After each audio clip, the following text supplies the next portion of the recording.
சம்பாதிக்கத்தான் வேண்டாங்கல்ல. ஈஸ்வரனை மறக்கலாமா? நிச்சயம் ஏதாவது 1/2 மணி 4 மணி ஒரு சர்மம் பண்ண வேண்டாமா?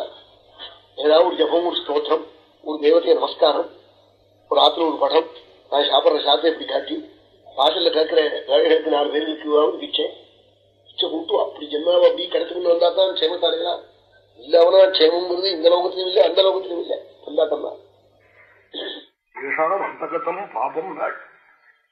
யாருக்கு பாபங்கள்லாம் விலக ஆரம்பிச்சுட்டோ அவளுக்கு உள்ள நான் தெரியவேன் நாள். பாபம் என்னமா விலகும் நாள்? ஜனானாம் புண்ணிய கர்மனாம் கூடாது.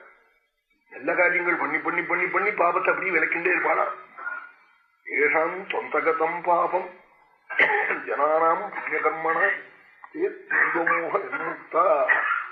அவன் சுகம் துக்கம் சீதோஷ்ணம் ஒண்ணு பாதிக்காத வாழை, ஒன்னும் பண்ணவே பண்ணாத வாழை.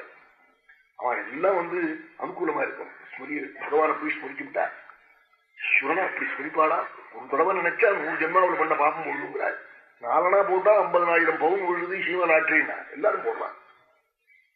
ஒரு தடவை சுவாமி நினைச்சா 100 ஜென்மாவில் பண்ண பாப்பம் போடுதுன்னா அதுக்கு எத்தனை பண்ண வேண்டாமோ? அவசியம் எத்தனை பண்ணிட்டா. நித்தியம் வைஷ்ணவத்துல நாய்க்கா சுவானம் ஹிஷாம சபளம் வைவஸ்வத குலோத்பவம் கை நிறைய சாத்த அள்ளி நாங்கெல்லாம் வைக்கிறோம். நித்தியம் பலி போடுற போது நாய்க்கு பலி போட்டுதான் அப்புறம் நாங்க சாப்பிடணும்.